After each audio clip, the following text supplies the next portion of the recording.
Hi అండి, అందరికీ నమస్తే. Welcome to my channel. ఈరోజు మరొక మంచి ఆరోగ్యకరమైన రెసిపీతో మీ ముందుకు వచ్చానండి. అదేంటంటే చుక్కకూర పప్పు అనమాట. నేను ఎలా వండుతాననేది చూపిస్తాను. అలాగే ఈ చుక్కకూర తినడం వల్ల వచ్చే ఆరోగ్య ప్రయోజనాలు ఏంటనేవి నాకు తెలిసినంత వరకు మీకు షేర్ చేస్తాను. లాస్ట్ వరకు చూడండి. నేను ముందుగా 2 కట్టలు చుక్కకూర తీసుకున్నాను. తాజాగానే ఉందండి. ఎక్కడైనా పాడైపోయిన ఆకులు ఉంటే తీసేసుకొని శుభ్రంగా కడిగి తర్వాత కట్ చేసి పెట్టుకోవాలన్నమాట. ఈ చుక్కకూర రుచిపరంగానే కాకుండా చాలా పోషకాలు ఉంటాయి. అందరూ కూడా తినదగిందనమాట. అందువల్ల వారంలో ఒక 2-3 సార్లు ఈ చుక్కకూర తింటూ ఉండాలి. మ్యాక్సిమం అందరూ కూడా ఎక్కువగా తోటకూర, పాలకూర ఇలాంటివి మాత్రమే తింటూ ఉంటారండి. కానీ చుక్కకూర కూడా రోజు మీ డైట్లో చేర్చుకుంటే చాలా మంచిది. నేను 1 కప్పు అంటే 1/2 కేజీ కందిపప్పు శుభ్రంగా 2-3 సార్లు కడిగి అందులో ఈ తరిగి పెట్టుకున్న చుక్కకూర వేస్తాను. అలాగే 1 ఉల్లిపాయ, 6 పచ్చిమిర్చి వేసి 2 కప్పులు నీళ్ళు వేస్తున్నానండి. అలాగే పప్పు బాగా ఉడకడానికి కొద్దిగా ఆయిల్ వేసాను అనమాట. ఇప్పుడు మూత పెట్టి విజిల్ పెట్టి స్టవ్ పైన పెట్టి 3 విజిల్స్ వచ్చే వరకు ఉడికించుకోవాలి. మీకు త్వరగా అయిపోయే పద్ధతి ఇష్టం కాబట్టి మీకు ఇలా చూపిస్తున్నానండి. నేనైతే ఆకుకూరలు ఏవైనా వండేప్పుడు పప్పు అనేది 90% ఉడికిన తర్వాత ఆకుకూర యాడ్ చేస్తానండి. ఎందుకంటే మనం ఆకుకూరలు అనేవి టేస్ట్ కోసం కాకుండా ఆరోగ్యం కోసం ఎక్కువగా వాడుతూ ఉంటాం కాబట్టి అందులో ఉన్న మెడిసినల్ వాల్యూస్ పోకుండా మనం వండుకోవాలి. అందుకని లాస్ట్లో ఆకుకూరలు వేసుకుంటే మన ఆరోగ్యానికి చాలా మంచిది. మీరు ఎంతసేపు త్వరగా అయిపోయే వీడియోస్ అయితేనే లైక్ చేస్తున్నారు కాబట్టి మీకు ఇలా చూపిస్తున్నాను.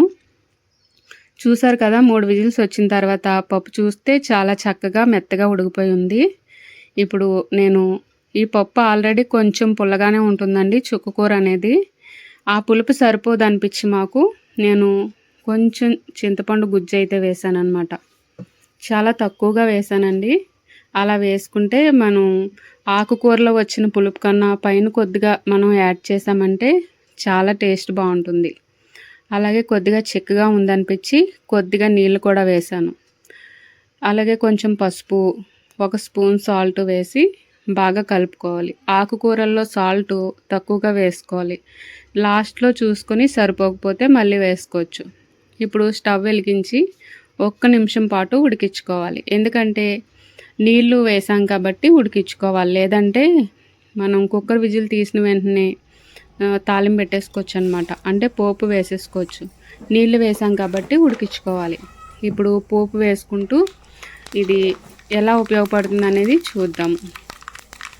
వారంలో 2 లేదా 3 సార్లు చుక్కకూరను తీసుకుంటూ ఉంటే రక్తహీనత సమస్య తగ్గుతుంది. అలాగే జీర్ణ వ్యవస్థ బాగుంటుందన్నమాట.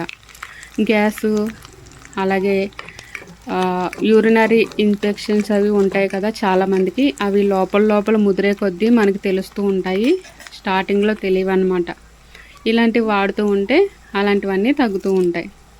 అలాగే మనకి గుండెకు రక్తం సరఫరా చేసే నాళాల్లో పూడికలు లేకుండా ఈ ఆకుకూర చేస్తుందండి. ఇందులో మెడిసినల్ వాల్యూస్ ఉంటాయని చెప్పాను కదా, అవి తినడం వల్ల వాటి పని అవి మెరుగ్గా చేస్తూ ఉంటాయి.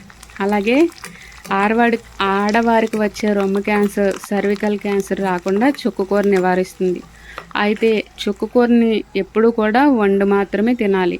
పచ్చిగా దేనిలోని కలుపుకొని తినకూడదు. మనం కొత్తిమీర, పాలకూర జ్యూస్లు అవి చేసుకుంటాం కదా, అలాగా ఈ చుక్కకూరని తినకూడదు అన్నమాట.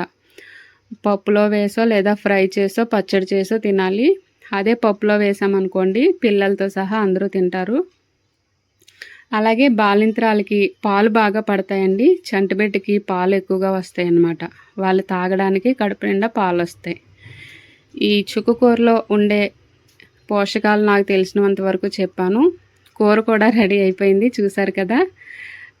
ఆయిల్ పెట్టి జీలకర్ర, ఆవాలు వేసి అవి బాగా చిటపటలాడిన తర్వాత కొద్దిగా వెల్లుల్లిపాయలు ఎక్కువే వేసానండి. వెల్లుల్లిపాయలు వేసుకుని వెల్లుల్లిపాయలను బాగా వేయించిన తర్వాత ఎండుమిర్చి, కరివేపాకు వేసి ఈ పప్పులో వేసేసుకుని మూత పెట్టుకోవాలి.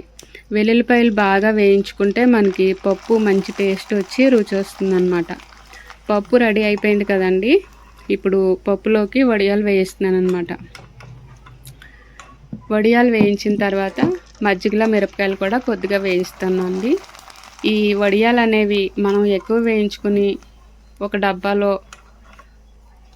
చిన్న పేపర్ కానీ ఏదన్నా క్లాత్ కానీ వేసుకుని ఈ వడియాల్ని వేయించి స్టోర్ చేసుకుంటే పిల్లలు అడిగినప్పుడు పెట్టొచ్చు అన్నమాట. అడుగున పేపర్ ఎందుకు వేయమన్నానంటే ఆయిల్ ఏమన్నా ఉంటే కనుక ఆ పేపర్ పీల్ చేసుకుంటుంది, పిల్లలకి దగ్గది రాదు. ఈ పచ్చిమిరపకాయలు మజ్జిగ మిరపకాయలు వేయించేప్పుడు స్టవ్ని ఆఫ్ చేసుకుని లాస్ట్లో వేయించుకోవాలండి. ముందే వేయించామంటే మనకి గొట్రు వచ్చేసి దగ్గు వస్తుందన్నమాట. ఆయిల్ ఎలాగూ వేడిగానే ఉంటుంది కాబట్టి స్టవ్ ఆఫ్ చేసిన తర్వాత వేస్తే సరిపోతుంది, లేదంటే మాడిపోతాయి అన్నమాట. చూసారు కదా, చాలా ఉపయోగకరమైన వీడియో అండి. మీరు చూసిన తర్వాత లైక్ చేసి అందరికీ షేర్ చేయండి. ఈ చుక్కకూర అనేది చాలామంది తినరన్నమాట. ఇన్ని మెడిసినల్ వాల్యూస్ ఉన్నాయి కాబట్టి అందరూ తినాలి కాబట్టి అందరికీ షేర్ చేయండి. అలాగే కామెర్లతో బాధపడే వాళ్ళకి కూడా ఇది మంచి ఔషధంలా పనిచేస్తుందంట. ఒకసారి అందరూ కూడా చూడండి. గూగుల్లో కూడా సెర్చ్ చేస్తే మీకే తెలుస్తుంది. ఈ చిన్న వీడియోని అందరికీ షేర్ చేసి లైక్ చేసి ఇప్పుడే నా వీడియోస్ చూస్తున్న వాళ్ళు సబ్స్క్రైబ్ చేసుకుని నాకు సపోర్ట్ చేయండి. ఇలాంటి మరిన్ని మంచి మంచి వీడియోస్ కోసం ఛానల్ని సబ్స్క్రైబ్ చేసుకుని సపోర్ట్ చేయండి.